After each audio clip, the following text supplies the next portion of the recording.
de mí, pero es una de las actores más importantes en la toma de decisiones ahora de nuestra universidad. Todo lo que son cambio climático, energía, contaminación, agua, está en la agenda de esta universidad y lo van a ver a partir de agosto. Toda la universidad vamos a llevar una materia que se llama problemas globales, que son precisamente estos.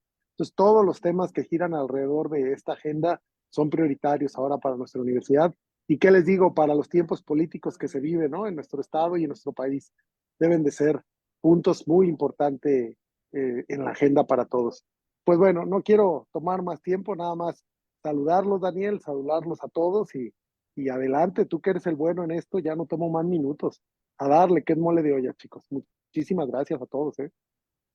Sí, muchas gracias, doctor, por la oportunidad de darles esta plática y de invitarme a presentar estos resultados que sí, como bien dice, pues es una parte importante ahorita en las temáticas de investigación nacional y pues de Jalisco también. Entonces también le agradezco mucho la oportunidad, doctor Marco, y pues espero que a los alumnos también les interese estos temas para que también se pongan a trabajar después en esto, que hace mucha falta, ¿no? Entonces sí, agradecerles de nueva cuenta, doctor, y pues gracias, aquí estamos. No, adelante, Daniel. Y miren, y si combinamos este tipo de desarrollos, como la investigación de Daniel, pero con todo lo que nos ofrece ciencia de datos, la inteligencia artificial generativa, claro que vamos a encontrar nuevas soluciones que antes no hubiésemos visto sin la capacidad de relacionar muchos datos a la vez, de generar nuevos materiales. Digo, creo que la oportunidad es grande y ojalá muchos de los estudiantes, Daniel, encuentren eco en tus ideas, en tu trabajo y puedan sentirse atraídos. La idea también, chicos, es que Daniel en un futuro pueda venirse a trabajar con nosotros. Así que también enamoren los chicos del trabajo que hacen ahí de investigación, enamórenlo de las capacidades que tenemos, platiquen con él. Esa es la idea, que pueda aterrizar en blandito con una idea pues sólida y una idea muy productiva. Daniel, los dejo. Adelante con la conferencia y muchísimas gracias. Gracias, Eric, ¿no? por todas las facilidades y por la liga. Estamos en contacto. Muchas gracias, doctor Marco. Y bueno, para iniciar esta conferencia, vamos a presentar al doctor Daniel, por lo cual voy a ceder el uso del micrófono a nuestra moderadora del día de hoy, Cassandra. Adelante, Cassandra. Bueno, pues primeramente, bienvenidos, bienvenidas, compañeras y compañeros de la licenciatura en Ciencias de Materiales. El día de hoy, nuevamente, tenemos nuestro ciclo de conferencias, el terciavo de la licenciatura en Ciencias de Materiales. Y como ya se mencionó antes, tenemos el honor de contar con el doctor Diego Daniel González Araiza. Y para darles un poco la introducción de qué hace, qué investiga, les comparto que funge como investigador postdoctoral en el Instituto de Ciencias Aplicadas y Tecnologías de la UNAM. Tiene una experiencia postdoctoral de 3 años y pertenece al Sistema Nacional de Investigadores SNI Nivel 1, con una obra científica que consta de 23 artículos en revistas internacionales indizadas de prestigio, 9 de autor y 6 como autor de correspondencia, así como un total de 385 citas. Ha participado en más de 50 congresos nacionales e internacionales e impartido diferentes cursos a nivel licenciatura, con 6 años de experiencia y codirigiendo tesis de pregrado. Sin más preámbulo, le damos la bienvenida y es un gusto poder contar con su presencia el día de hoy. Bienvenido.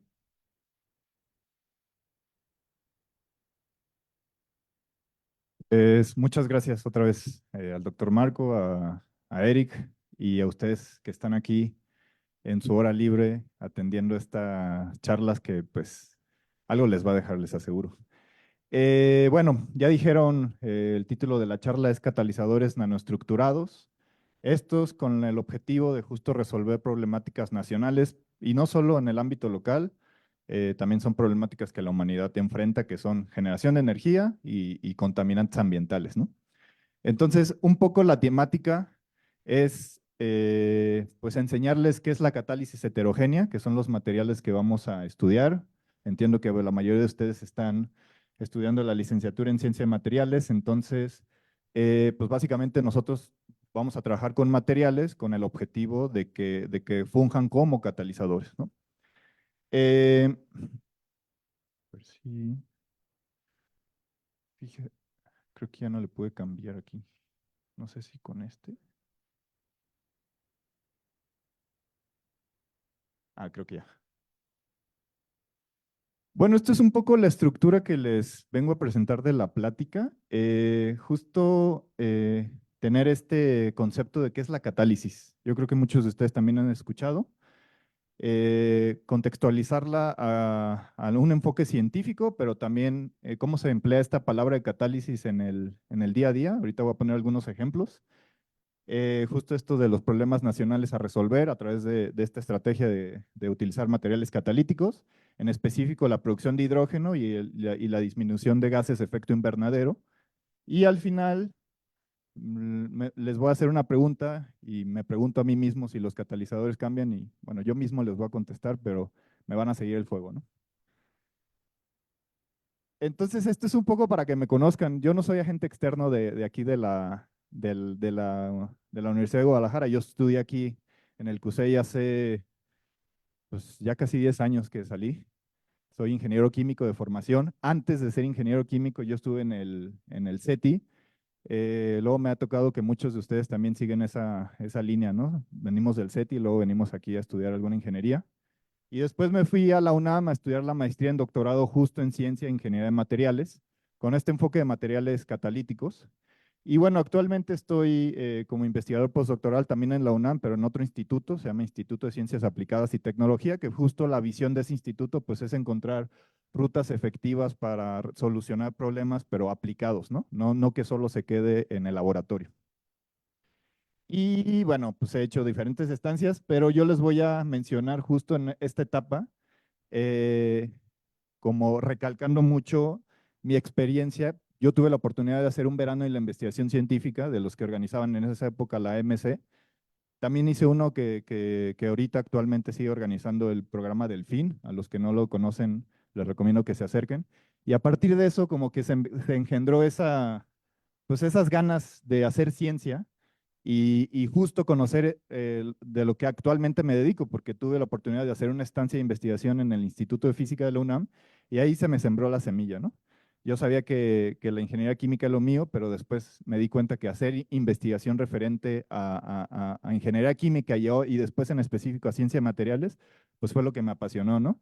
Entonces, perdón, lo pongo lo resalto porque luego muchos de ustedes van a tener esa oportunidad de no saberse a dónde dirigirse y estas estancias, los veranos de investigación científica, también los clubes de ciencia, que también tuve la oportunidad de hace un par de años dar uno aquí en el CUSEI, pues son como fundamentales para elegir qué va a hacer uno después, ¿no? En el futuro. Entonces, les hago un llamado para que tomen en cuenta eso y participen en esas actividades.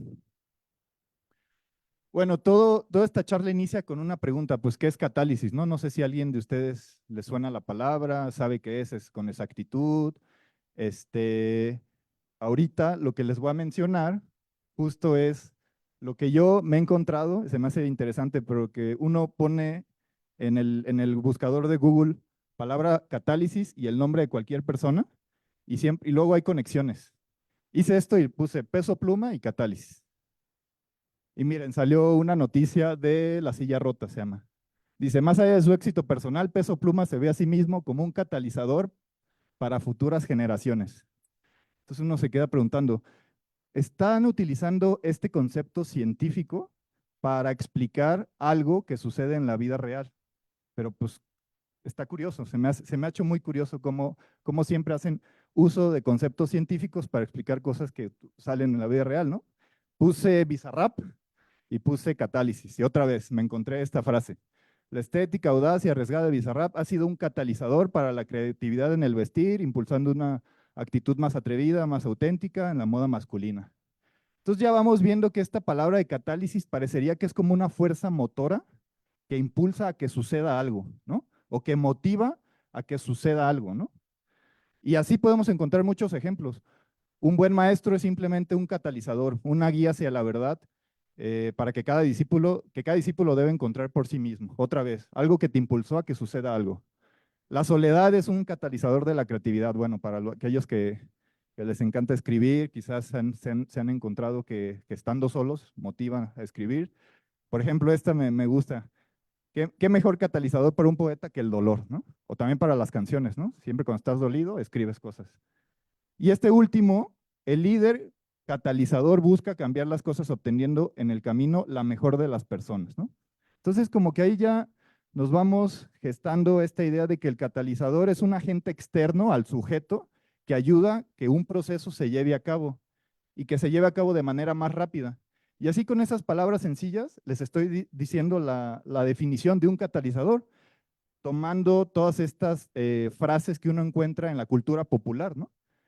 Y a eso llego a la definición de un catalizador desde un punto de vista científico, ¿no?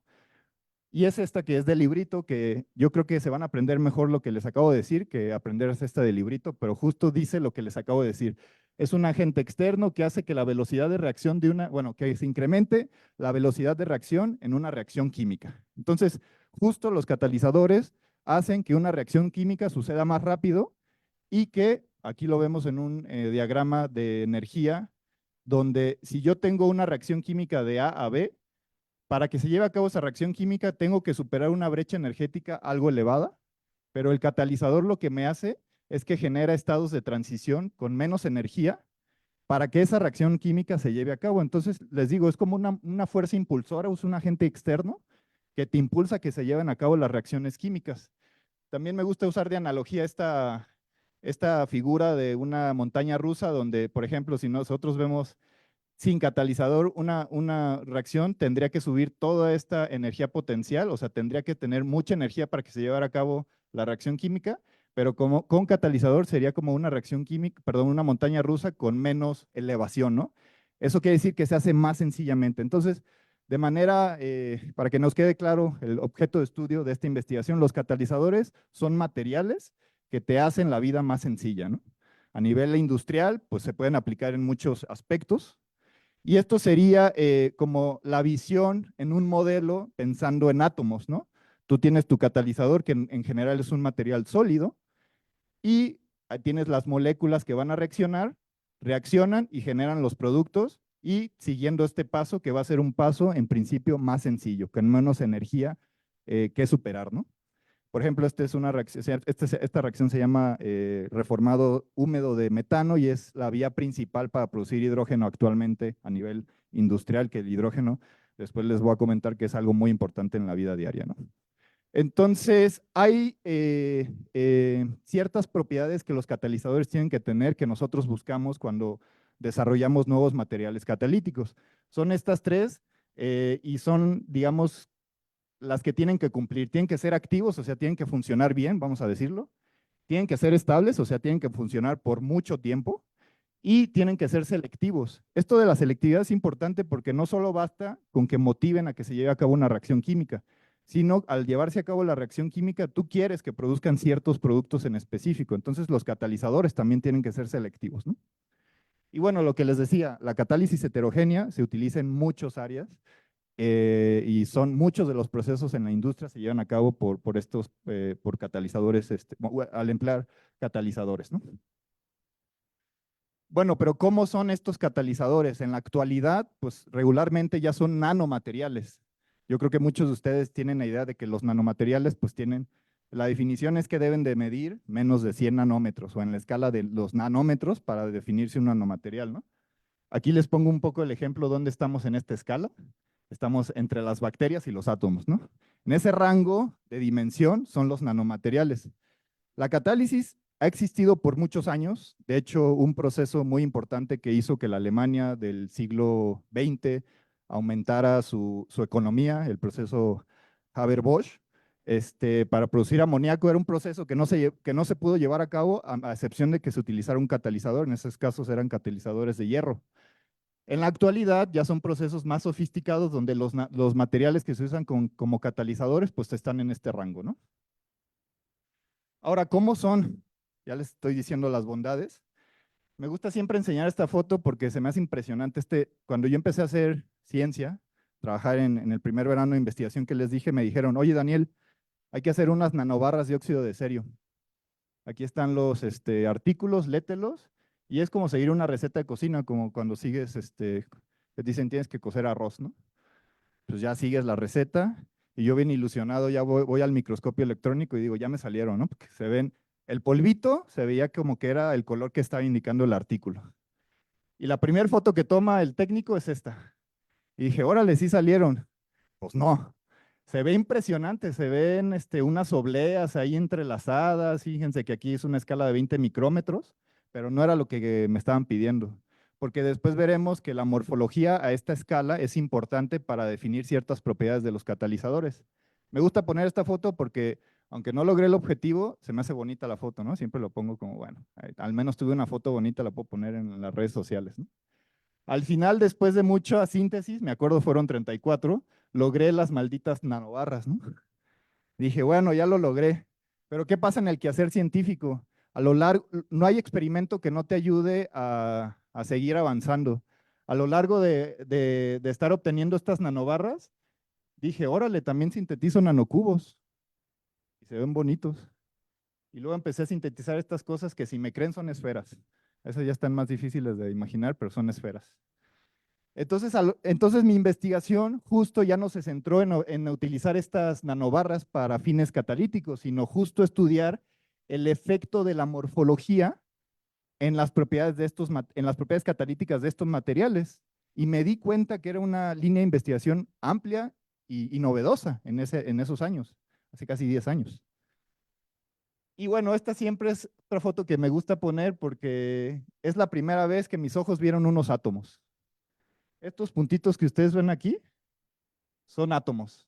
Es un material cristalino, si se fijan, tiene un ordenamiento en forma de hexágonos, pero esos puntitos que están viendo ahí son átomos de ese material, del óxido de cerio. Entonces esa es la primera vez que yo pude ver átomos. Te pasé toda la carrera me diciendo que los átomos, y pues yo decía, órale, chido, los átomos. Ahí ya los vi por primera vez. Entonces, a través de técnicas de caracterización de materiales podemos ver lo que la teoría nos dice en este caso. Siempre me gusta ponérselas y me encanta siempre esa foto, ¿no? Bueno, entonces en este modelo que les hablé, donde sucede esta reacción en la superficie del catalizador sólido, aquí ya se los puedo poner en la vida real, ¿no? Entre comillas real, porque no es algo que nuestros ojos estén viendo, pero aquí les pongo el modelo. Esta es una de las nanobarras que yo sinteticé y luego le depositamos nanopartículas de níquel. Y entonces literalmente la reacción sucede en este sitio. Los reactivos interaccionan con las nanopartículas de níquel sobre el soporte y producimos, en este caso, CO2 e hidrógeno, ¿no? Entonces, ¿cómo definimos estos materiales catalíticos? Pues son justo una fase activa, que son nanopartículas de metales, y un soporte que es en este caso el óxido de cerio, pero pueden ser otros óxidos, el óxido de titanio, igual han escuchado de él, el óxido de cobalto, el óxido de manganeso. Hay un sinfín de materiales soportes donde podemos depositar estas nanopartículas metálicas. También hay sitios bien interesantes en esta área que se llaman sitios interfaz, donde en un par de diapositivas les voy a demostrar que si tenemos buena interacción entre la nanopartícula depositada y el soporte, nuestros catalizadores van a mejorar todavía más su desempeño en ciertas reacciones catalíticas, ¿no? Y bueno, eso es un poco lo que les digo aquí. Ok, bueno, ya les dije qué es la catálisis. Quiero entender que ya tenemos un acuerdo de cómo se ven los materiales, al menos a través del microscopio.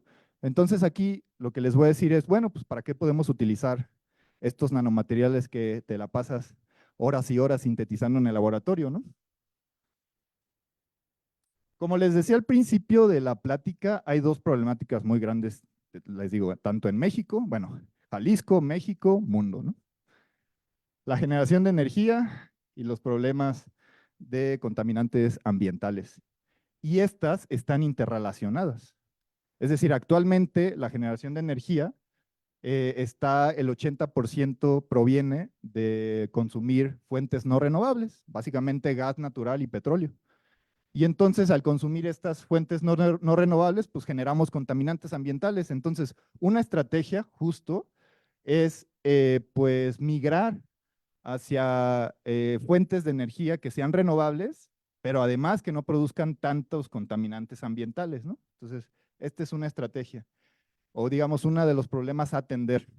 Y el otro, pues justo estos contaminantes ambientales, que aquí les pongo una gráfica que en realidad la mayoría de ellos son esta definición que se llaman compuestos orgánicos volátiles, en específico, por ejemplo, el metano, o el propano, que es el gas que utilizan en sus estufas, en la vida diaria, o los óxidos de carbono, como son el monóxido de carbono, o el peor de todo, bueno, no el peor, sino el más abundante, que es el CO2, ¿no?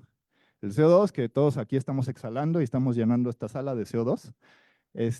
Pero bueno, la mayoría de estas emisiones de CO2 no vienen por nosotros, sino vienen procesos industriales, motores de combustión interna y demás fuentes que justo utilizamos combustibles no renovables.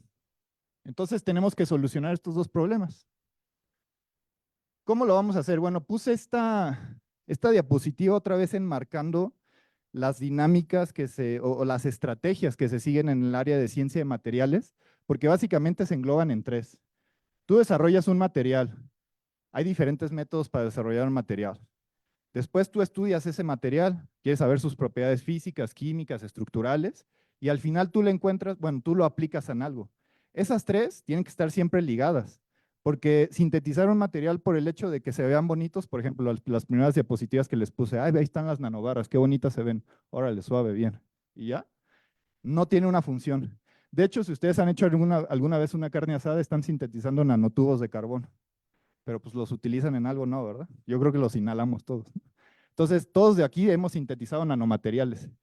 La onda es estudiarlos, pero después aplicarlos, ¿no? Entonces, en el área de ciencia de materiales siempre tenemos que tener esta visión, ¿no?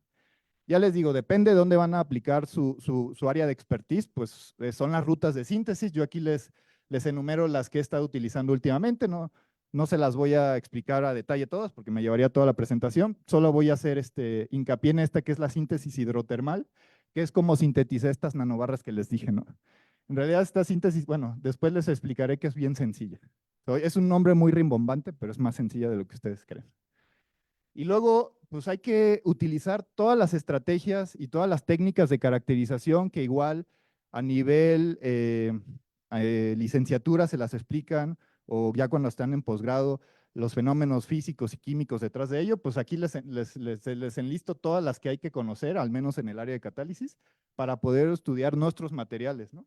Por ejemplo, aquí les pongo lo de la microscopía, que en este caso es importantísimo, pero hay muchas técnicas, rayos X, espectroscopías, que te ayudan a entender todas las propiedades de los materiales.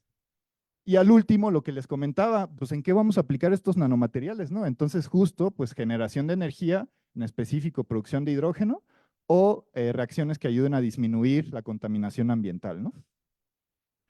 Ahora, la diapositiva pasada era, sí, aplicada al área de catálisis, porque yo es lo que hago, pero digamos que eso se puede extender a otras disciplinas. Y lo que quiero que entiendan es el proceso que uno sigue para sintetizar catalizadores y aplicarlos en reacciones químicas y que salgan bien, ¿no? O sea, que sean buenos materiales. Entonces, bueno, todo inicia con la síntesis. Siempre tienes que preparar tus materiales, los tienes que estudiar, como les dije, por diversas técnicas y los aplicas a una reacción en específico. El reformado húmedo de metano para producir hidrógeno, el reformado seco de metano para producir gas de síntesis, reformado de diferentes alcoholes. Hay muchas reacciones que necesitan catalizadores, entonces los pruebas. Y luego esto es lo más importante siempre, tratar de conectar estas tres para que después tú encuentres rutas específicas para mejorar o seguir mejorando el desempeño catalítico de tus materiales. Entonces tú tienes que conocer la caracterización estructural, tú tienes que conocer si fueron buenos o no buenos, conectas ambas y dices, bueno, pues puedo modificar esta variable más en el desarrollo de los materiales para que sigan mejorando su eficiencia, ¿no? Entonces, este es un círculo que termina hasta que los catalizadores están en su punto, ¿no? O sea, así como que están súper bien cocinados, ¿no? Entonces, siempre tienes que estar, nunca para este proceso, ¿no? De hecho, es un poco lo que pasa en la investigación en ciencia de materiales, ¿no? Siempre estamos tratando de encontrar estrategias para mejorar la eficiencia de los materiales en ciertos procesos en específico. Aquí les pongo estas técnicas espectroscópicas que en la última diapositiva les voy a mencionar un poco más, pero que también te ayudan a identificar cómo es que funcionan nuestros catalizadores. No voy a entrar tanto en detalle, pero bueno. Ok. Ya les dije los materiales, ya les dije qué problemas vamos a resolver. Ahora les voy a mostrar algunos resultados de cómo justo encontramos buenos nanomateriales catalíticos para procesos en específico, ¿no? Aquí, producción de hidrógeno en específico en este par de diapositivas.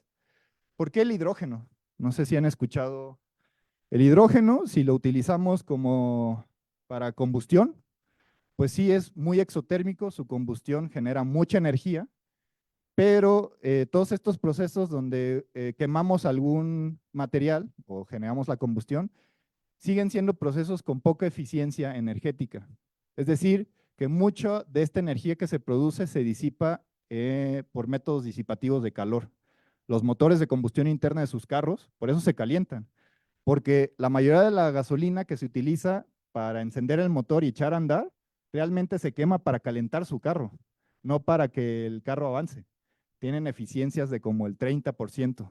Eso quiere decir que tenemos 70% de eficiencia energética de la gasolina que utilizamos. Entonces, si nosotros vemos al hidrógeno como una alternativa, como un combustible también para los motores de combustión interna, pues vamos a un poco caer en lo mismo, ¿no? Entonces, este hidrógeno más bien se piensa en una nueva tecnología que se llaman celdas de combustible. Y esta tecnología yo no sé por qué antes no se nos ocurrió, pero es bien sencilla. Juntas hidrógeno y oxígeno y formas agua. Y al formar agua, generas electricidad. Es la gran maravilla, ¿no? Porque estás generando electricidad, que es una fuente de energía, y como subproducto tienes agua, que es algo que necesitamos todos.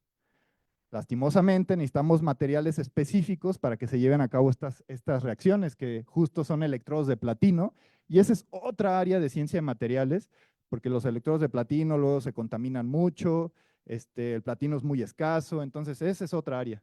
Digamos que en este sistema donde utilizamos el hidrógeno como un combustible idóneo para estas celdas de combustible, al menos desde el punto de vista de la catálisis, lo que queremos es proveer hidrógeno a estas celdas de combustible. Y entonces en este modelo que les propongo es uno de tantos. En este modelo que se propone es, justo tenemos automóviles donde se puede almacenar hidrógeno en el automóvil, pero almacenar hidrógeno en un automóvil es muy peligroso porque es una bomba andante. El hidrógeno es inodoro, incoloro, y es súper explosivo. Entonces imagínense que andan manejando un carro que al momento de tener una colisión va a explotar. Entonces a veces un poco, todavía no hemos diseñado en ciencia de materiales, todavía no hemos resuelto eso. Entonces la alternativa es justo almacenar el hidrógeno con otra molécula que tenga muchos átomos de hidrógeno. Y no hay mejor, y que esa molécula además sea un líquido, porque entonces ya tenemos la infraestructura necesaria para que fuera como gasolina. Tú vas a tu gasolinera de preferencia, en este caso no sería gasolina, sería alcoholería de preferencia. Y entonces, en vez de echarle gasolina, le vas a echar un alcohol, metanol, etanol, y ese alcohol en principio va a ser la molécula que va a guardar el hidrógeno. Y dentro de este carro se va a producir el hidrógeno para que tú no traigas hidrógeno andando, porque pues les digo es muy peligroso. Entonces generamos el hidrógeno in situ dentro del carro y ya este hidrógeno que generamos in situ puede alimentar estas celdas de combustible, que bueno, se me pasó a decirles, pero tienen eficiencias como del 80%, ¿no? Ahí casi que se pierde muy poquito de lo que generas como electricidad. Entonces, esta es la visión de generar energía a través de, bueno, que el hidrógeno sea el vector energético, ¿no? Esto ya existe. No existe en México, pero ya existe y ya se ha estado implementando en otros países, ¿no? Entonces, pues hacia allá es una de las visiones en donde estos materiales pueden utilizarse. Bueno, ¿cómo vamos a hacer eso? Al principio les mostré unas fotos de microscopía y esas fotos de microscopía eran, el material se llamaba óxido de cerio o dióxido de cerio. El cerio, si ustedes recuerdan, en su tabla periódica hay dos filas abajito que se llaman lantánidos y actínidos. También les dicen tierras raras. Uno pensaría que las tierras raras, y eso es lo que pensaba antes, que las tierras raras era porque casi no había. Pero un profesor me dijo, no, las tierras raras es porque su estructura electrónica es, comillas, rara. Bueno, no sé si de sus clases de química recuerdan, pero estos elementos, el lantano, el cerio y todos esos elementos de esas dos filas que están hasta abajo, usan electrones tipo F. Y esa es la rareza, ¿no? De ahí viene su rareza. En realidad es bastante abundante, sobre todo en China y en Estados Unidos hay muchas fuentes de cerio y de todos los lantánidos. Y sobre todo, muchos de ustedes sí han estado en contacto con el óxido de cerio porque forma parte de estos elementos de los automóviles que se llaman convertidores catalíticos de 3 vías, que justo es un proceso catalítico que tienen sus carros para que después de que suceda el proceso de combustión de la gasolina, lo que arrojemos por el escape solo sea dióxido de carbono y agua, en principio. Hay algunos convertidores catalíticos que con el uso se hacen más eficientes, pero esta es la función, que evitemos producir en demasía monóxido de carbono, óxidos de nitrógeno, óxidos de azufre, y en su lugar produzcamos solamente dióxido de carbono y agua, ¿no? Sigue siendo malo el dióxido de carbono, pero ahora sí, como dirían, elige tu veneno, ¿no? O sea, que que sea lo menos malo ahorita. Entonces, todos ustedes han estado en contacto, aunque no se hayan dado cuenta, con el óxido de cerio. Es un material muy abundante y se aplica en diferentes rutas, no solo en diferentes áreas, no solo en la catálisis, ¿no? Entonces, este va a ser nuestro material. En realidad, en la vida, o sea, si ustedes ven el óxido de cerio, pues es un polvito de este color. Y aquí les muestro 3 imágenes donde si les hago, ¿cómo se llama? Les extiendo que fijen bien su mirada y vean si hay diferencia de color. ¿Ven diferencia de color? Este se ve más amarillo, ¿cierto? Y este se ve muy pálido, ¿no? Entonces, todo es óxido de cerio. ¿Qué creen que sea la diferencia? La morfología. Yo los veo en un microscopio y cada una tiene una distinta morfología. Entonces, esta es una prueba real de que la morfología afecta en muchas propiedades. Esta es la más directa, ¿no? La que yo uso o la que se usa en el área de investigación que yo hago es otras propiedades de reducibilidad, cómo funcionan en reacciones catalíticas, pero al menos en sus propiedades ópticas, que es el sensor que nosotros tenemos, nosotros ya vamos viendo que la morfología de cada material impacta en las propiedades ópticas de los materiales, porque la luz interacciona de manera distinta y por eso vemos diferencias de color, ¿no? Entonces, esa es una prueba muy directa de que sí, la morfología impacta, y no solo aquí, en el área de catálisis también. Ahora, tampoco yo no descubrí el hilo negro. O sea, esto de modificar la morfología viene viene de temas de geología, donde, bueno, geología y cristalografía, donde se dieron cuenta en minas que la estructura de monocristales impactaba en propiedades estructurales. Es decir, veían monocristales cúbicos y se daban cuenta que tenía cierta estructura a nivel atómico. Veían monocristales que en forma de octaedros y tenían cierta estructura, ciertas propiedades a nivel atómico. Entonces, modificar la morfología también impacta estructuralmente en los materiales, y de ahí viene la razón por la cual nosotros hemos modificado la morfología de estos materiales, ¿no? Y bueno, este es un poco del ejemplo de que además de la forma, los modelos atómicos de la estructura cristalina es distinto para cada una de estas morfologías. Me gusta también decir esta diapositiva de cómo hacemos estos materiales porque no es tan difícil. Si ustedes alguna vez han cocido frijoles, van a poder llegar a hacer esto. Porque la síntesis hidrotermal, pues es una síntesis que utilizan, vamos a ponerlo así, una olla express, que es este reactor. Es una olla express donde ustedes tienen una presión y una temperatura autógena, eso es decir, que está fuera de la atmósfera, son presiones altas y temperaturas elevadas, y eso es el caldo de cultivo perfecto para que estos cristales que les enseñó anteriormente crezcan en diferentes direcciones, ¿no? Entonces ya nomás, si nosotros modificamos parámetros como sería la temperatura, el tiempo, los precursores, podemos obtener esos materiales. Obviamente sí, te lleva tiempo, es difícil, pero no es inalcanzable, ¿no? Y como esta tecnología es tan sencilla, se puede aplicar a otros materiales. No solo en el óxido de cerio funciona en muchos más materiales, ¿no? Entonces, la síntesis hidrotermal es una estrategia idónea para controlar la morfología. Bueno, mucho bla, bla, bla. Daniel, ¿funcionan los catalizadores? Sí. Ahorita les voy a decir por qué. Este estudio depositamos nanopartículas de níquel en óxido de cerio nanoestructurado. Y bueno, voy a utilizar lo menos posible gráficas para no aburrirlos, pero lo que vimos en esta reacción se llama reformado húmedo de etanol. Es de estas reacciones que les decía que podemos producir hidrógeno a partir de alcoholes. Entonces, lo que aquí hicimos justo es evidenciar el efecto de las tres diferentes morfologías, rods, cubos, bueno, barras, cubos y poliedros, y determinamos que para esta reacción las nanobarras eran mejores. Y ustedes me pueden decir, ah, ok, ¿y luego? Pues bueno, también no solo debemos decir cuál es mejor, sino debemos decir por qué es mejor. Eso es parte de la ciencia de materiales. Entonces, todas las técnicas de caracterización que les acabo de mencionar sirvieron para proponer este modelo a manera pues de caricatura, digamos, donde estudiando mis materiales yo propuse que las nanobarras, yo tengo nanopartículas de níquel más pequeñas. O sea, un efecto que tienen estas nanobarras es que mis nanopartículas de níquel sean más pequeñas. Y cuando es más pequeña la nanopartícula, es mejor la funcionalidad de ese catalizador. Entonces, palomita para las nanobarras.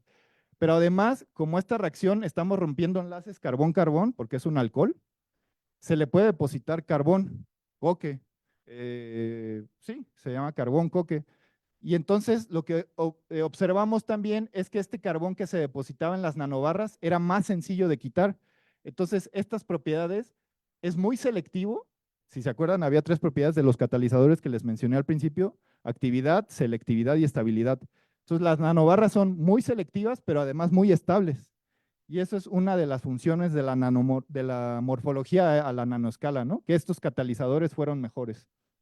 Entonces, la siguiente pregunta sería, pues ya encontraron la quinta maravilla, siempre usen nanobarras para todas las reacciones y pues ya se van a ganar el Nobel, ¿no? Yo también pensaba eso. Entonces dijimos, bueno, vamos a estudiar estos materiales para otra reacción. Si las nanobarras fueron las mejores en una reacción, tienen que ser las mejores en otra, ¿no? Esta es otra reacción. Ahora no utilizamos etanol, ahora utilizamos metanol, un solo carbón ahí. Otra vez con el objetivo de producir hidrógeno. Y en este caso, probamos primero el níquel, no era activo. El níquel no funciona. Entonces después probamos nanopartículas de cobre depositadas en óxido de cerio con diferente morfología. ¿Cuál morfología creen que fue la mejor?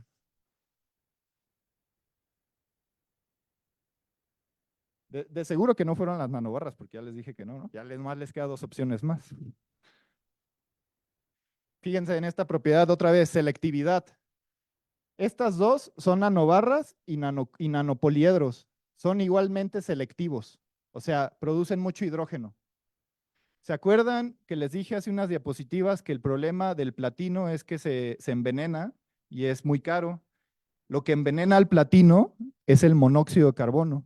Entonces, después dijimos, ah, ok, ¿qué tal la selectividad hacia monóxido de carbono? Porque acuérdense que este hidrógeno lo tenemos visionado para que alimente celdas de combustible.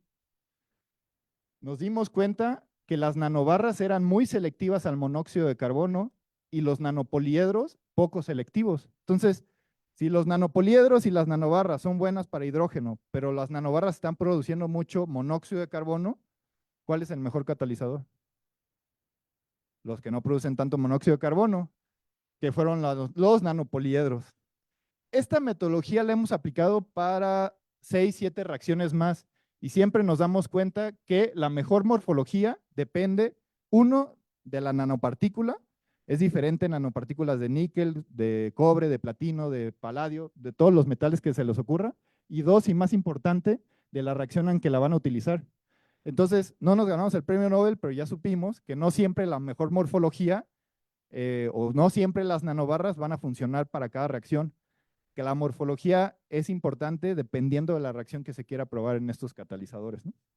Y bueno, con todas las técnicas de caracterización que ya les conté, propusimos modelos donde además vimos que el estado de oxidación de las nanopartículas de cobre cambiaban, y también este se llaman espectros infrarrojo, donde veíamos los mecanismos de reacción y las moléculas absorbidas modificaban su geometría, ¿no? Este es un poco ya más elaborado para poner el mecanismo de reacción, pero sigue siendo, digamos, el punto nodal sigue siendo que la morfología impacta muchas de las propiedades de estos catalizadores, ¿no? Bueno, voy a pasar ahora, ya les dije que para producción de hidrógeno, check, palomita, sí funcionaron nuestros catalizadores. ¿Qué les parece ahora para disminuir contaminantes ambientales? Bueno, esta es una de las... Yo vivo en la Ciudad de México Aquí en Guadalajara también ya empieza a estar más contaminado, pero luego despiertas en la Ciudad de México y te encuentras con panoramas así, ¿no? Que no te dan ganas de estar ahí. Entonces, ¿qué tenemos que hacer? Tenemos que disminuir la cantidad de contaminantes ambientales. Se puede disminuir por métodos catalíticos, pero hay un problema. Para reaccionar algo, primero lo tienes que agarrar. Y el dióxido de carbono es difícil. O sea, aquí hay un montón de dióxido de carbono, pero no va a reaccionar a menos que yo lo capture. Entonces, hay materiales específicos para capturar contaminantes ambientales. Todo esto es una línea de investigación que me tocó trabajar también, que se llama captura y almacenamiento y conversión de dióxido de carbono, perdón. Y bueno, una vez que lo atrapas, lo reaccionas para que produzcas, por ejemplo, esta cosa que se llama gas de síntesis, que es hidrógeno más CO. Y este gas de síntesis es la base de la producción de muchos plásticos y muchas moléculas de alto valor agregado en industria petroquímica, por ejemplo. Todo parte del gas de síntesis. Y el dióxido de carbono y el metano tiene la propiedad de que si los reaccionas, generas el gas de síntesis, entonces no solo estás disminuyendo la cantidad de contaminantes ambientales, estás produciendo un compuesto o una serie de compuestos que te van a ayudar a generar toda una industria química de alto valor agregado, ¿no? Entonces, ahí también se emplea la catálisis, ¿no? Y bueno, hay otras técnicas que se llaman fotocatalíticas que también puedes disminuir la cantidad de dióxido de carbono por fotorreducción de CO2. No voy a entrar en detalle eso, pero bueno, hay otras alternativas, ¿no? Bueno, aquí les muestro una línea un poco alejada de mi línea principal de investigación, pero que también trabajé y justo inicia con esta idea de que para que algo reaccione, primero lo tienes que capturar. Entonces estos materiales son sorbentes o materiales de captura para contaminantes ambientales, en específico para el CO2. Entonces aquí les voy a mostrar el caso de la ferrita de sodio, que también son materiales muy abundantes, y la captura es una captura por métodos de quimisorción, se llama, ¿no? Sin entrar a detalle, lo que hacen estos materiales que también son sólidos es que capturan al CO2 y tienen buenos procesos de regeneración. Entonces hagan de cuenta que yo capturo la molécula y después caliento mi material para que se desorba ese CO2 que capturé y lo puedo utilizar en las reacciones químicas que yo quiero convertir, ¿no? Entonces, por ejemplo, aquí probamos diferentes estrategias y si ustedes me creen, acto de buena fe, este eje de las Y significa la cantidad de dióxido de carbono que captura, ¿no? Entonces nosotros, por ejemplo, esta es una estrategia donde dopamos el material con litio y aumentamos significativamente la captura de CO2. Y bueno, aquí propusimos un mecanismo que no los voy a aburrir con ello, pero otra vez esta idea de sintetizas el material, ves que funciona y explicas cómo funciona. Y aquí, por ejemplo, lo que probamos es sintetizar diferentes polimorfos y otra vez, si nosotros seguimos este eje de las X, al aumentar el eje de las X, aumentamos la cantidad de dióxido de carbono. Fíjense que este material, que es una mezcla de estos dos, mejoró sustancialmente la cantidad de dióxido de carbono que capturamos, ¿no? Entonces, bueno, es un proceso que se necesita hacer para después reaccionarlo, que es la siguiente diapositiva. Yo ya capturé el dióxido de carbono, entonces este proceso se llama reformado de metano con dióxido de carbono para producir justo lo que les dije, gas de síntesis. Esta fotografía me gusta porque, otra vez, es el óxido de cerio y esta es una nanopartícula. Y entonces nosotros vimos en el microscopio esa nanopartícula y dijimos, pues, ¿por qué está siendo tan bueno, no? O sea, ¿qué hay detrás de eso?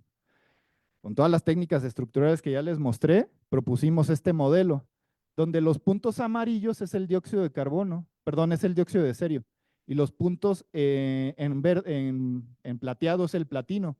Si se fijan, esta cosa, los puntos amarillos o las bolitas amarillas están como comiéndose la nanopartícula de platino.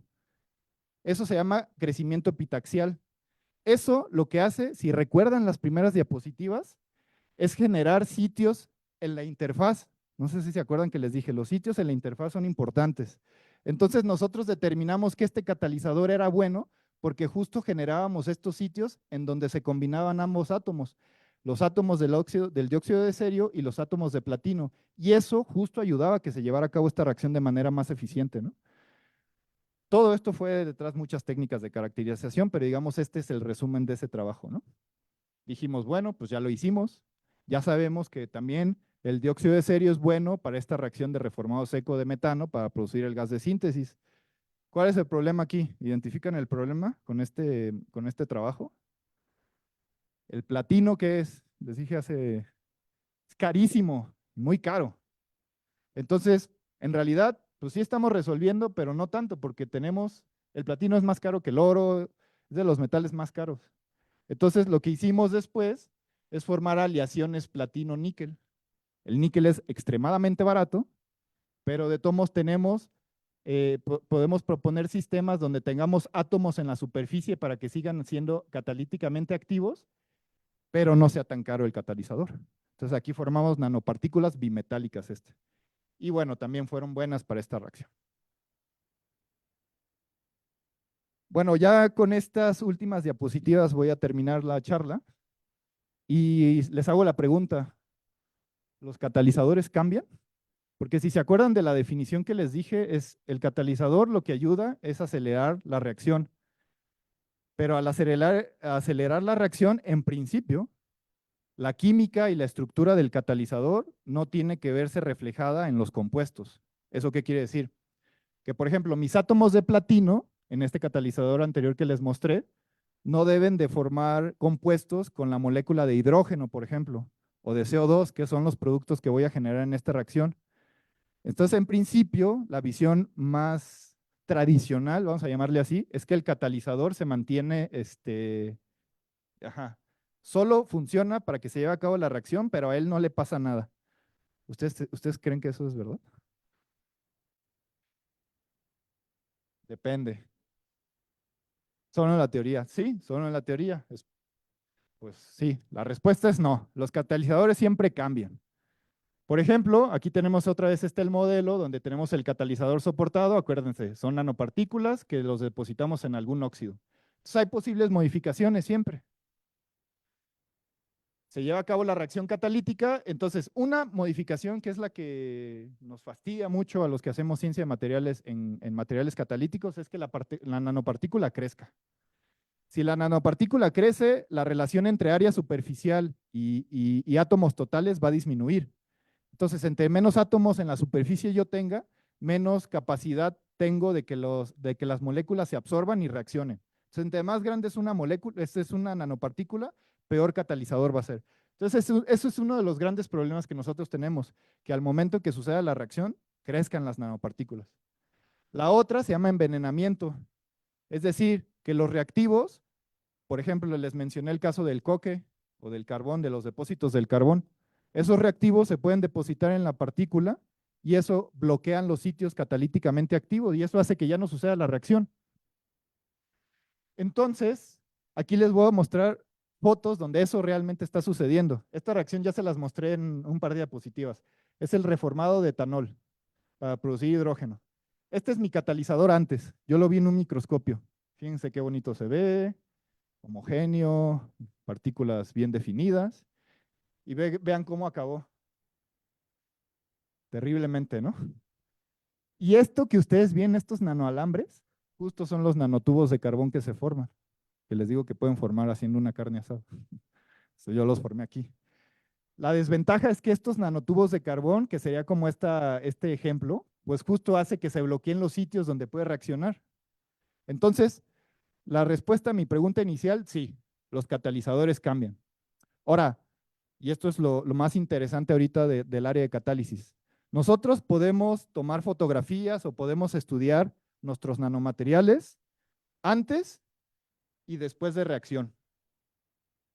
Pero como que nos falta ahí una variable donde estudiarlos, donde creen que sea. Durante la reacción. Entonces, el área de catálisis heterogénea ahorita se ha enfocado mucho en qué demonios le pasa de pasar de A a B. Porque si nosotros sabemos cómo se forman esos nanotubos de carbón, pues vamos a poder evitar su formación y que el catalizador siga siendo eficiente. Entonces, ahorita, muchos de los grupos de investigación están enfocados en esto. Y pues ustedes me dirán, pues ya háganlo, ¿no? Si ya identificaron el problema. Bueno, este es un ejemplo de cómo hacer eso. Se llaman técnicas in situ operando. In situ quiere decir que estudiamos el material al momento en que está sucediendo la reacción.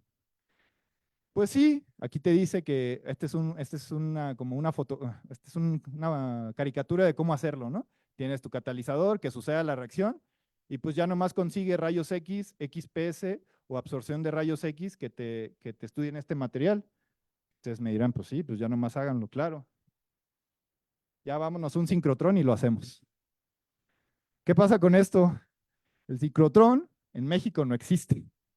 ¿Por qué? Porque es un equipo de cientos de millones de dólares. Cientos de millones de dólares. Entonces no es tan trivial como parecería. Hay muchas instalaciones en Estados Unidos, en Europa, donde podemos hacer estos estudios. A mí me tocó hacer una estancia en el sincrotrón que opera la Universidad de Stanford, donde sí podemos estudiar los materiales en este paso para encontrar por qué se desactivan y mejorar los procesos de síntesis. Pero pues son tecnologías o caracterizaciones muy, muy, muy, muy caras, ¿no? Estamos perdidos, ¿no? No, hay esperanza. Hay técnicas que incluso en muchas partes de México existen, también aquí en el CUSEI, yo sé, que se llaman técnicas espectroscópicas. Espectroscopía infrarroja, espectroscopía Raman, espectroscopía UV-Vis. Entonces, si nosotros acoplamos estos equipos a celdas de reacción y focalizamos ver lo que necesitamos ver o lo que esa técnica nos da, también podemos estudiar nuestros materiales en condiciones de reacción. Entonces ya no estamos tan en desventaja. Estos materiales no cuestan cientos de millones de dólares, cuestan, sí, 100,000 pesos, 200,000, bueno, en ese rango, ¿no? Ya es, no es accesible, no lo compramos fácilmente, pero no es inalcanzable, ¿no? Entonces aquí les muestro el equipo, por ejemplo, que he estado utilizando en mi última etapa ahí en el instituto donde trabajo, en el Instituto de Ciencias Aplicadas y Tecnologías. Es este espectrofotómetro infrarrojo, acoplamos una celda de reacción, que también son relativamente sencillas, y ahí nos dan espectros que nosotros, ahora sí, ahí va la parte difícil, porque interpretar esos espectros y que te den información de cómo está cambiando tu catalizador durante la reacción, pues esa es la parte intrigante, ¿no? Y ese es el reto. Entonces, bueno, aquí como ejemplo estudiamos este sistema. Son nanopartículas bimetálicas en óxido de titanio para esta reacción, que en realidad es una reacción muy sencilla. Es oxidar esta molécula de monóxido de carbono a dióxido de carbono. Es una reacción muy sencilla. Y bueno, lo que nosotros aquí, así en esta caricatura que les pongo es, lo que nosotros vimos es que, bueno, nuestro catalizador era bueno y era estable, pero no sabíamos por qué. Y no sabíamos por qué no se desactivaba. Y con esta técnica lo que vimos es que este es el sistema bimetálico oro-cobre. Y lo que vimos indirectamente por espectros de infrarrojo es que estos átomos de cobre migraban a medida que se llevaba a cabo la reacción. Entonces, al migrar a la superficie, evitaba que el oro creciera. Y acuérdense que el peor enemigo de los catalizadores es que las nanopartículas crezcan.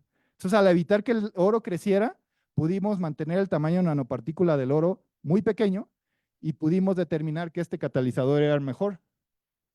Este trabajo lo sometimos hace poquito y estamos esperando a que nos lo acepten.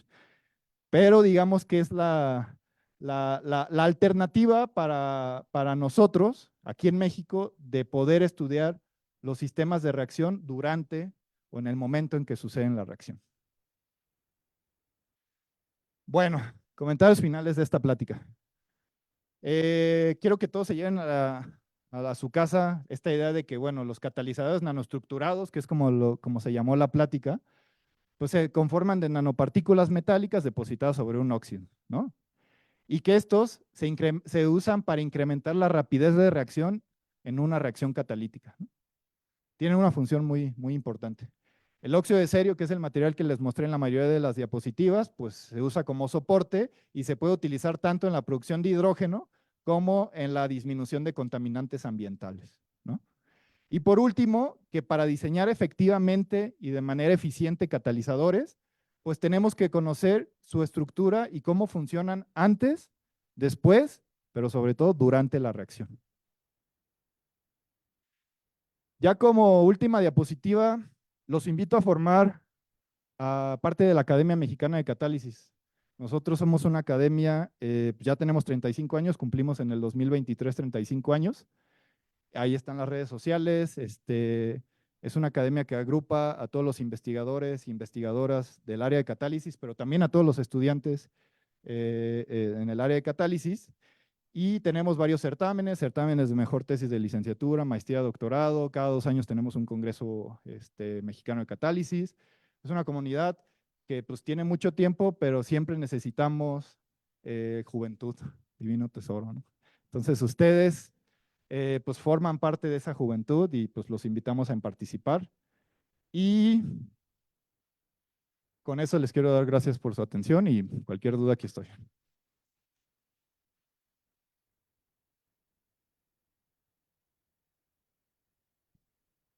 Muchas gracias, doctor. Y en este momento vamos a abrir el breve espacio para algunas preguntas. Entonces, para participar, levanten su mano, por favor, y con eso les hacemos uso de la voz. Ok, allá.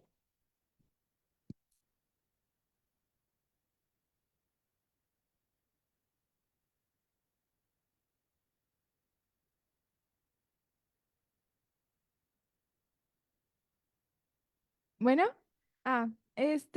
doctor, muy interesante su charla.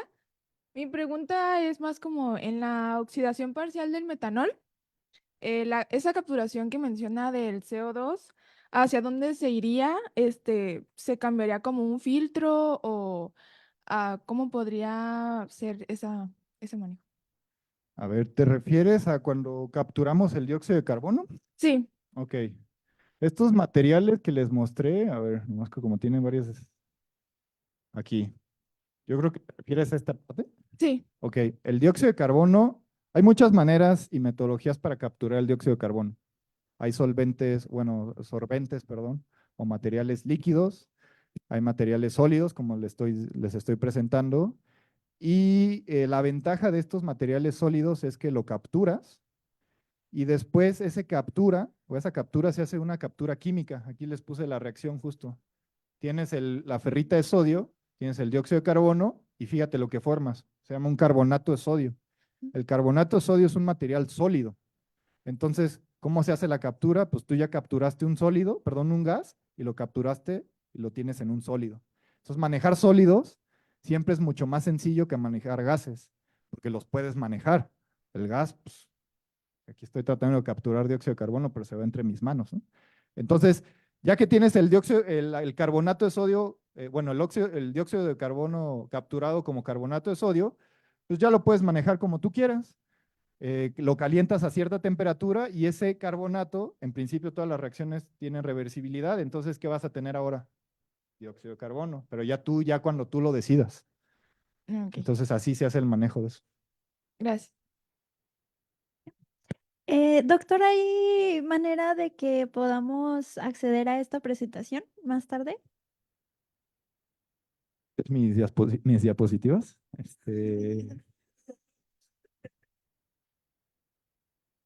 Yo te puedo pasar todos los artículos de donde saqué esto. Pues eso es acceso universal. Las diapositivas creo que no me gustaría porque, pero sí todos estos, bueno, lo que sí es que todos estos resultados son artículos que ya publicamos, ¿no? O sea, están publicados y en principio muchas de las universidades pues tienen acceso libre a estos artículos. Entonces, si gustas, más bien te paso todos los artículos o te paso mis tesis, todas mis tesis, una de ellas está aquí en el CUSEI, la de licenciatura, pero la maestría y doctorado, si ustedes se van a TESIUNAM, ahí están todas y todos estos resultados, ahí están. Entonces, el acceso de conocimiento es libre. Sí. Muchas gracias. Había una pregunta por aquí, ¿verdad? Ok. Bueno, Doc, en relación a la gráfica que vemos ahí, ¿por qué la adición de nitrato de litio hace que sea un poco más eficiente la reacción? ¿El dióxido es más afín o algo por el estilo? Bueno, que me preguntaste eso para que mi animación funcionara. Sí, aquí vemos, aquí de manera fenomenológica vemos, pues sí que es mejor, ¿no? Incrementa la cantidad de captura de dióxido de carbono.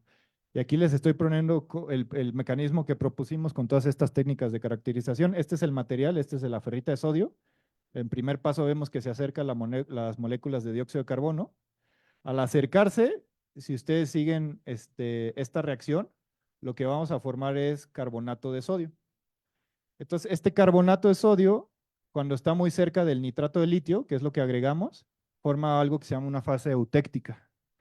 La fase eutéctica, lo que, en palabras sencillas, lo que te hace es como un carrier, como te ayuda a jalar más moléculas. Entonces, ya no solo la captura es a nivel superficial, sino ese carrier lo que te hace es que capture en el bulto del material. Entonces, sigues incrementando la cantidad de carbonatos, bueno, de carbonatos de sodio que manejas, porque sí, es como un puente, abre un nuevo camino para que el dióxido de carbono acceda al material y se siga generando carbonato de sodio. Entonces, esa fue la explicación de ese material.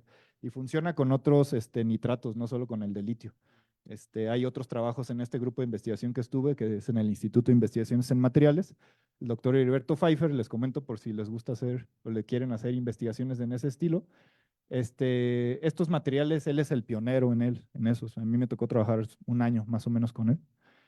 Y hemos estudiado, bueno, yo en mi estancia estudié como 5 o 6 de estos materiales, pero ahora sí que agarramos toda la tabla periódica y hemos estudiado las propiedades de captura de dióxido de carbono de todos estos materiales. Son materiales alcalinos, cerámicos alcalinos. Ok, y de acuerdo a lo que dijo de la morfología y que tiene diferentes áreas superficiales, este trabajo con qué morfología lo trabajaron. Sí, aquí justo nos quedamos, son partículas, bueno, ya no, aquí no tengo microscopías, pero son partículas esféricas. Aquí no definimos o no nos enfocamos en modificar la morfología, porque en principio este es otro método de síntesis un poco más robusto, vamos a llamarle así, que se llama estado sólido. En realidad es también bien sencillo, tienes tus precursores metálicos, tienes un mortero, los pones en una mufla, calientan y ya se te formó tu sorbente. Es una estrategia mucho más sencilla, pero pues tiene deficiencias. Una de ellas es que no puedes controlar la morfología. Entonces la siguiente está, por ejemplo, si yo tuviera más tiempo y más vida, la siguiente etapa que yo haría es estos materiales, ahora sintetizarlos en el método hidrotermal, para ahora explorar esa área. Bueno, ahí ustedes se encargarán de eso, espero. Va, muchas gracias.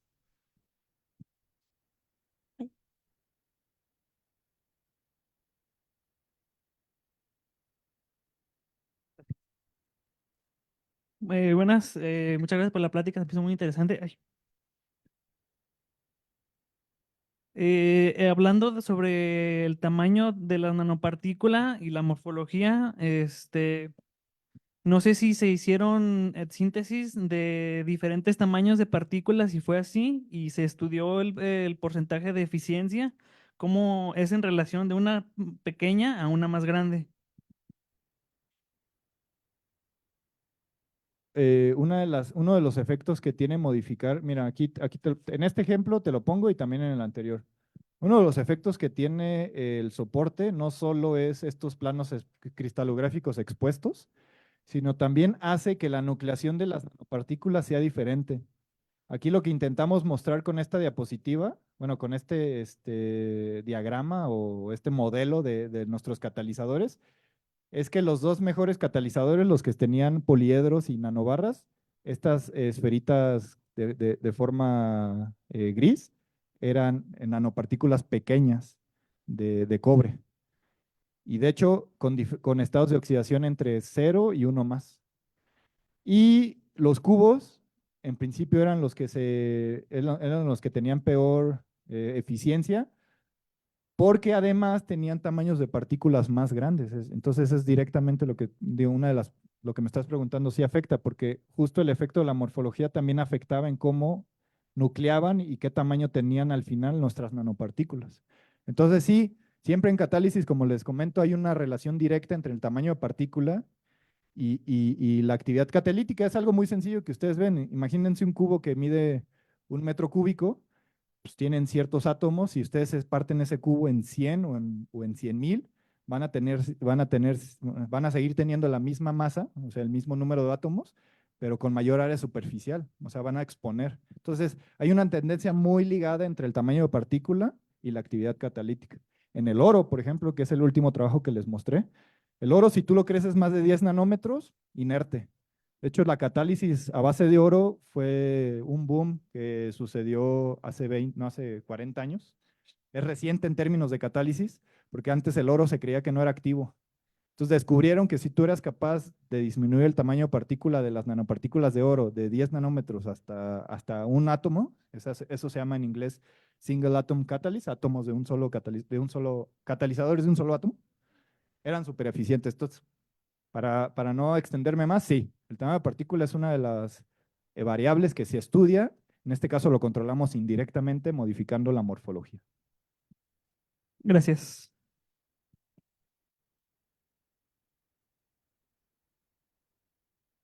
Creo que todavía hay tiempo para alguna última pregunta. ¿Hay alguien que quiera participar?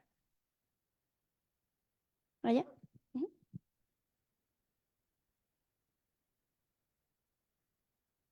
Hola, muy buenos días. Pues primero que nada, igual, muchas gracias por la plática. Y mencionaba de que uno de los problemas que se tenían era que ya después de catalizar, el producto tuviera como reflejar al catalizador. Como ese, ¿qué problema podría representar que se refleje el catalizador una vez en el producto que ya se obtuvo al final? El más importante va a ser que pierdes tu material. Entonces, por ejemplo, si tú usas un catalizador de platino y vas perdiendo átomos de platino, pues estás perdiendo miles de pesos. Entonces, eso es lo más importante, ¿no? Ya después te tendrías que ir con la toxicidad, ¿no? Por ejemplo, si son procesos en donde ese gas se tiene que utilizar en algo, el hidrógeno luego se utiliza en procesos biológicos, o no sé, estoy pensando así al aire, pues si la toxicología de estos átomos que se reflejan en los productos son altamente tóxicos, pues ese es otro problema, ¿no? Hay una gran, pero digamos, el más importante es la integridad estructural de tu material, porque tú lo que esperas es que tú tengas un buen catalizador y ese catalizador dure por mucho tiempo. Entonces, si tú vas perdiendo átomos en ese catalizador, le estás quitando vida y estás perdiendo dinero, o sea, aplicarlo en procesos industriales, lo que tú quieres es que tu catalizador sea íntegro. Entonces, yo creo que esas serían las dos, pues como las dos áreas a tener en cuenta. Hay materiales o metales, el cobre, por ejemplo, luego se lixidia mucho en presencia de alcoholes, entonces vas perdiendo átomos de cobre y esos átomos de cobre luego, si se van a la reacción, los inhalas y bueno, ya tienes el pulmón lleno de cobre, ¿no? Entonces, sí, eso es el gran problema, esas dos cosas, yo creo, la economía pues sí, los problemas toxicológicos asociados a los metales. Ahora, esa es la función de los soportes. El soporte no solo te hace que se deposite la nanopartícula, sino que se quede ahí. Entonces también, o sea, hay maneras de que eso se limite, ¿no? Ujú. Muchas gracias. Sí. Bueno, pues con eso concluimos esta sesión de preguntas y primeramente muchísimas gracias por compartirnos todos sus conocimientos y sus investigaciones, doctor Daniel. Y pues de parte de la coordinación de la licenciatura en Ciencias de Materiales y de la División de Ciencias Básicas del Centro Universitario de Ciencias Exactas e Ingenierías, le hacemos entrega de su reconocimiento y ojalá sí pueda estar con nosotros próximamente con los materialistas y nos comparta de sus conocimientos.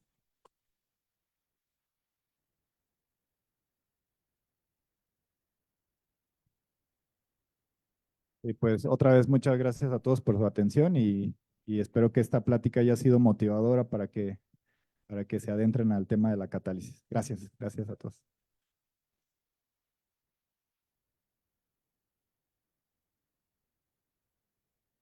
Bien, como aviso, ahorita vamos a tener una sesión para quien guste quedarse sobre dudas generales sobre proyectos modulares dirigida por la líder estudiantil de esta carrera, Ana Barrón. Entonces, los invitamos a que se queden si así lo desean y nos den un momento más. A los que ya se tengan que ir, gracias por su asistencia y nos vemos en la siguiente entrega.